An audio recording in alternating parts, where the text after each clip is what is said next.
This is the perfect home screen. Like, actually the perfect. Look at that. That's, you got my loot boxes in the corner. You got a shitty level in the top corner, and then look at Tracer. Look at her. That's the fucking face of Overwatch. Look at her. Look at her. Yeah, that's how it's done.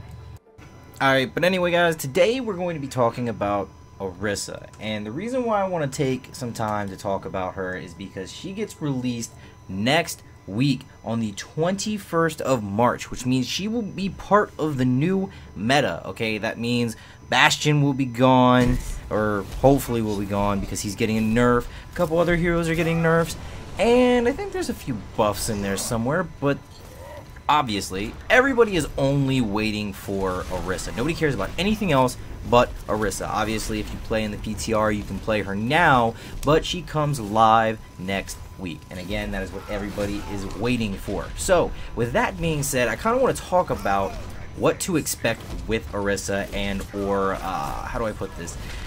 How to prepare for her. And that is the easiest way I can say it, because there's honestly no real way to prepare for her. Okay, the main reason why I am making this video is to prepare you all by giving you all tips on how to get loot boxes. That's right, loot boxes is the only damn reason I am making. No, it's not. Anyway, you all have a week left to get as many loot boxes as possible. I'm going to say this first and foremost, just because I know most of you all want as many skins for her as much as possible, okay? You all have 1 week left to get as many loot boxes as possible. And the way you can do that is by playing competitive and by playing the arcade. Obviously, after every 3 wins, you get another free loot box, including, there is no, obviously you get the chance to level up, which gives you another one, but obviously you get 3 extra loot boxes, which will give you 3 more than you had before. You can play competitive, which gives you the most experience out of any other game type if played properly. And what I mean by that is, obviously, you have to win all of them. Not all of them, but the longer you play, the better your stats look, the more gold medals you have, and the more kills. You could have 40-something kills and a bronze and still get 4,000 experience, okay? That is what I am talking about. So, obviously, you want to collect as many loot boxes as possible, but now that we're done talking about loot boxes, and obviously the reason for them is to get the skins, with that aside, I kind of want to talk about how we can actually prepare for Orisa and what we can do to kind of, what we can expect, really. And to be honest, not a lot of people know what to expect, because it's only been in the PTR, which means only a handful of people play it, because the majority of people play it on console, meaning Xbox and PlayStation. There's only a handful, I'd have to say a quarter of people play on, you know, PC, and that's just my guess, because I know a lot of people play on both console and PC because of the amount of friends that they have, and or the money that they have, because they're ballers. Anyway, if you do on the off chance play on both, then you obviously know what it's like playing Orisa if you play the PTR, which, if I am not mistaken, everybody has the ability to play. It's just a matter of downloading the PTR servers and blah blah blah blah blah blah blah. So, with all of that being stated, and we know that Orisa is coming, we have a week to prepare our new team comps. Me personally, I have already stated, well, not stated, but I already know what I want my team comp to be, even though it's probably not going to happen because I don't have a team to play with. But let's say we're making our team comps for competitive, because that is almost all that I play, is just straight competitive. So if that's the case, for offense, I would go Orisa, obviously.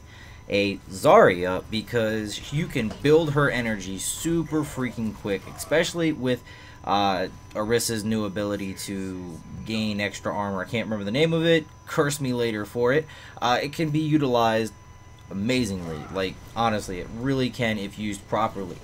For healers, I would go Ana and Mercy. I wouldn't go a Lucio or Zenyatta. Actually, maybe Zenyatta instead of an Ana.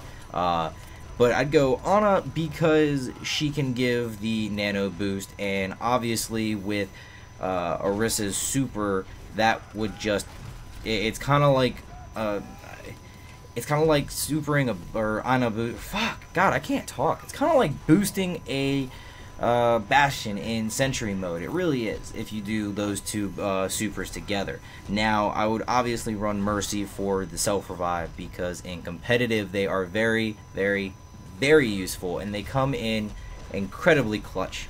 Now, for the 2 DPS, I would obviously use a Soldier 76, because he has always kind of been in the team comp, because he is able to shoot Pharahs out of the sky. He's got that auto aim that is absolutely incredible for a super. He can also heal in case of an emergency. I would also go for a Reaper, simply because he can be nano boosted as well with the Ana and super, and just make for a great comp together. Obviously, it has to be done together in order for it to do anything at all. This honestly can be switched, a Reaper for a Pharah, maybe even a Tracer, but I kind of like that comp the most. That kind of sticks out the best for me, because this gives the Ana the ability to boost multiple other people. It gives Orisa's super more of a push in a way. It gives it's utilized more, especially with the Reaper if you're doing it directly on the point and you're trying to get rid of tanks or even healers. Because like I said, Mercy has been used a lot in competitive lately for those clutch revives. But I just think that this is the best offensive push.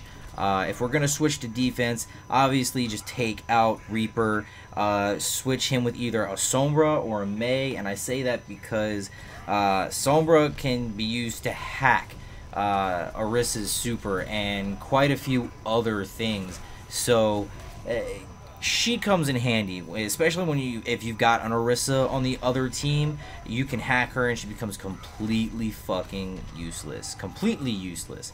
Alright, now Mei is obviously just good regardless for defense. And I would also switch out the Ana for Lucio. That way you have a more widespread kind of healing. It's more AoE based. You know, it's not... not obviously it has to be done, but it's a good switch. It really is. So it's something to take into consideration. Obviously, it can be tweaked to your liking, but these are all my preferences. They're my opinions, and this is the way I'd do things. Okay, I guess for defense, again, I said Sombra's really good for getting behind enemy lines and getting rid of their Orisa and even their healer's abilities so that they can't res for the Mercy. Again, Soldier 76 is incredible. You might want to switch the Zarya out for a Roadhog to get them picks, maybe even a Reinhardt for a sturdier shield, not just a little pop-up one that Orisa does. You know, there's minor tweaks here and there, but this is something that I would like to do. This is what I would do personally. If I had a team of 6 to go, that would be my meta, to say the very least.